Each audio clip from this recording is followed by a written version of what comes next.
क्या Donald Trump अब वही नेता बन चुके हैं जो सत्ता के जोश में ये मान बैठे हैं कि मैं ही सबसे ताकतवर हूं और जैसा मैं चाहूं वैसा ही होगा? पिछले कुछ समय में अमेरिका के फैसले सिर्फ राजनीतिक या कूटनीतिक कदम नहीं लगते, बल्कि ऐसा लगता है जैसे वह अपनी ताकत और दबाव दिखाने की कोशिश में लगा हो। कभी भारत के खिलाफ टैरिफ लगाने की धमकी, कभी दूसरे देशों पर दबाव बनाना, और अब एक ऐसा कदम जिसने पूरी दुनिया को सोचने पर मजबूर कर दिया। अमेरिका ने रूस से जुड़े तेल टैंकर को खुले समुद्र में जब्त कर लिया। दरअसल 7 जनवरी को अमेरिका ने उत्तरी अटलांटिक में मैरियाना नाम के एक तेल टैंकर को जब्त कर लिया। ये वही जहाज है जिसे पहले वेला 1 कहा जाता था। अमेरिकी सेनाओं और कोस्ट गार्ड ने उसे कब्जे में लिया।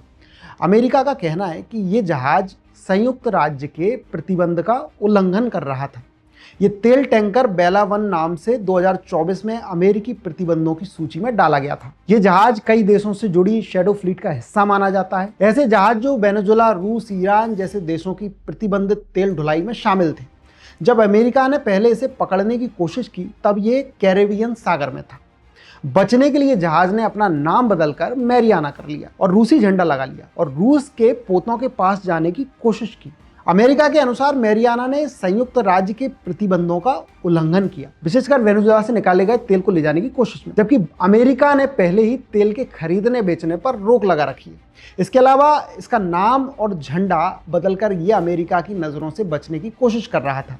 अमेरिकी कानून ये कहता है कि ऐसे जहाज जो अवैध या प्रतिबंधित गतिविधियों में शामिल हों उन्हें पकड़ा जा सकता है, भले ही वे अंतर्राष्ट्रीय जल में हों। अमेरिकी तटरक्षक, यूएस कोस्ट गार्ड, यूरोपीय कमान और होमलैंड सिक्योरिटी ने कोऑर्डिनेट करके मैरियाना को करीब 2 सप्ताह तक ट्रैक किया।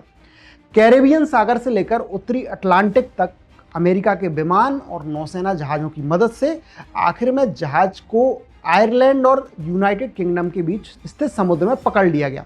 जहाज खाली था लेकिन इसे रोक लिया गया। अमेरिका ने यह गिरफ्तारी ये मानकर की कि जहाज स्टेटलेस है, इसलिए उस पर कब्जा किया जा सकता है। रूस ने इसकी कड़ी निंदा की है। रूस ने कहा कि अमेरिका ने अंतर्राष्ट्रीय समुद्री कानून का उल्लंघन किया है और बिना अधिकार के उनका जहाज जब्त कर लिया। रूस का कहना है कि जहाज को पकड़ना बिल्कुल गलत है और ये भी बिल्कुल मंजूर नहीं कि जहाज पर मौजूद लोगों को अमेरिकी कानून के तहत अपराधी बनाकर केस चलाया जाए। ये मामला सिर्फ इतना नहीं है कि किसी एक जहाज को पकड़ लिया गया है। असल में ये घटना बताती है कि दुनिया की बड़ी ताकतों के बीच खींचतान बढ़ रही है।